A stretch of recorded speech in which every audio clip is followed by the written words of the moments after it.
Assalamualaikum warahmatullahi taala wabarakatuh. Nama saya Yusuf Parahan dari kelas B1 Prodi Bahasa dan Sastra Indonesia.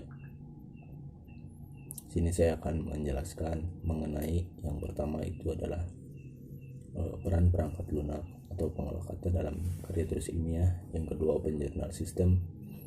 Yang ketiga itu pembahasannya format template jurnal di KIP Siliwangi. Dan yang terakhir itu perbandingan antara format jurnal sistem di KIP Siliwangi dan kampus yang lainnya. Nah, di sini saya akan membahas yang pertama, yaitu peran perangkat pengolah kata, perangkat lunak pengolah kata dalam karya ilmiah. Walaupun perangkat lunaknya itu pengolahan kata atau aplikasi yang digunakan untuk melakukan penulisan, penyetingan hingga pencetakan sebuah dokumen.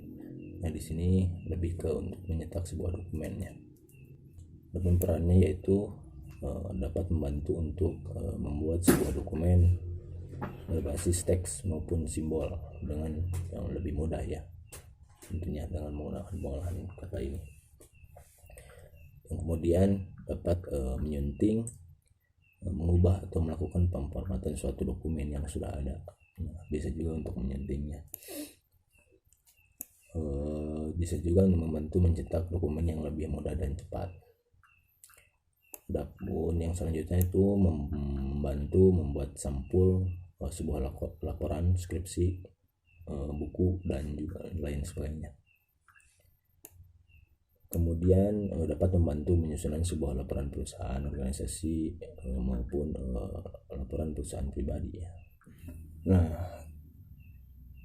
yang selanjutnya itu adalah open journal system. Nah, sebelum kita merujuk ke open journal system, di sini ada beberapa syarat yang harus dilakukan. Yang pertama itu kita akan melakukan pemformatan teks dalam pengolahan kata. Di sini kita harus paham terlebih dahulu bagaimana cara memformat teks dalam pengolahan kata. Nah, yang biasanya kita gunakan itu adalah Microsoft Word, ya. Dan yang kedua itu adalah teks karya ilmiah. Nah, di sini kita harus mengetahui dulu teks karya ilmiah dari segi kebahasaan, struktur, dan metode apa saja yang dituangkan dalam teks karya ilmiah. Dan yang ketiga, kita tuh harus paham penulisan kutipan daftar pustaka yang dimuat dalam karya ilmiah, ya. Nah, sekarang kita akan membahas OJS tersebut. Apa sih OJS itu? OJS itu adalah platform pengolah jurnal ilmiah secara online. Nah, OJS memungkinkan pengolahan jurnal untuk migrasi dari sistem pengolahan offline menjadi online. Nah, jadi kita akan mengolah jurnal itu dari berupa dokumen yang offline itu bisa jadi online. Nah, yang lebih jelasnya itu adalah OJS itu atau Open Journal System itu adalah merupakan sistem pengaturan dan penerbitan jurnal dan website, ya. Open Journal System ini meliputi semua aspek penerbitan jurnal online, dari pembuatan website jurnal hingga tugas operasional seperti proses submisi penulis, peer review atau pengkoreksian, pengeditan, pempublikasian, dan indeks jurnal. Open Journal System juga membantu mengatur aspek pengguna dalam menyusun sebuah jurnal, termasuk menyimpan track hasil kerja editor, reviewer, dan penulis, memberitahu pembaca, dan bantuan menggunakan koresponden. Open Journal System merupakan sistem yang fleksibel dan dapat diukur. Sebuah instansi Open Journal System dapat mendukung pengoperasian beberapa jurnal. Setiap jurnal memiliki keunikan URL dan juga tampilan tersendiri.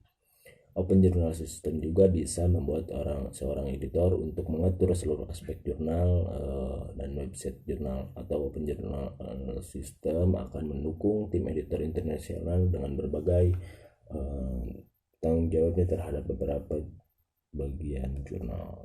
Nah, sekarang kita lanjut ke template jurnal di KIP Siliwangi. Untuk template jurnal di KIP Siliwangi, ya, sama saja dengan yang lainnya.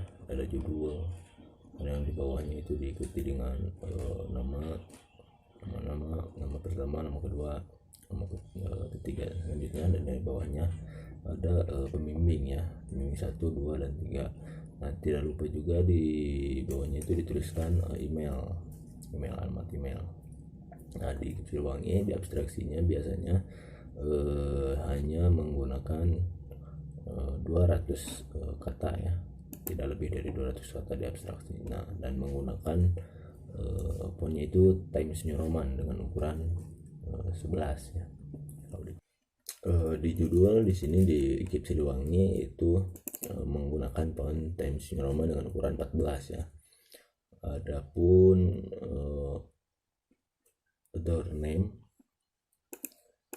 dengan ukuran 12 sama dengan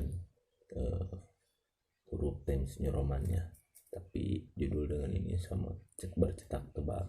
Nah, untuk email sini Times New Roman juga dengan ukuran 12. Nah, untuk margin di sini untuk di atas itu 3 cm ya, 3 cm. Kiri, kanan, bawah itu 2,5 cm.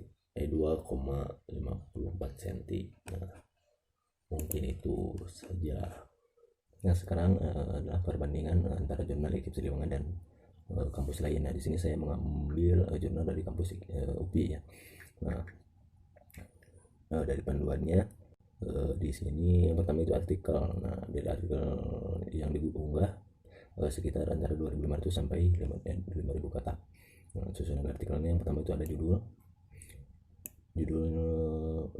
lalu ada nama mahasiswa, penulis pertama, diikuti oleh pembimbing 1 dan pembimbing 2, penulis kedua dan ketiga yang dituliskan tanpa gelar ya. Nama yang ketiga ada nama jurusan, prodi, fakultas dan universitas, diikuti masing-masing alamat email penulis. Yang keempat itu abstraksi, judul diikuti teks abstrak dan diikuti kata kunci dengan panjang tidak lebih dari 300 kata. Nah, di dalam abstraksi ini hanya sampai 300 kata, maksimal sampai 300 kata. Judul abstrak dan kata kunci dibuat dalam bahasa Indonesia dan bahasa Inggris. Nah, kalau ini hampir sama dengan yang di IKIP Siliwangi, menggunakan 2 bahasa. Mungkin untuk tata letak di jurnal itu hampir sama, namun yang membedakan itu di dalam ukuran huruf dan juga hurufnya. Seperti di sini di dalam artikel ditulis dengan jarak 1 spasi, hurufnya yaitu Times New Roman dengan ukuran 12 dan margin di dan atas masing-masing 3 cm serta margin kanan dan bawah masing-masing 2,5 cm. Nah, mungkin itu di dalam judul mungkin yang membedakan. Nah, di UPI ini menggunakan huruf kapital jenis huruf Berlin San Epi dengan ukuran 16, diikuti oleh nama penulis. Nah, di bawahnya itu tanpa gelarnya dengan huruf Gil Sans MT 14 ukuran 14. Di bawahnya dituliskan afiliasi penulisnya itu jurusan, fakultas, universitas dengan huruf Gil Sans MT dengan ukuran 12 dengan cetak miring. Dan di bawah afiliasi dituliskan abstrak dengan huruf Times New Roman ukuran 11 dengan indeks kiri dan kanan masing-masing 1 cm. Nah, mungkin lebih jelasnya nanti saya cantumkan linknya di deskripsi ya. Membedakan mungkin di antaranya itu dari hal-hal tersebut yang tadi saya sebutkan. Jadi ukuran huruf, font, dan ukuran margin.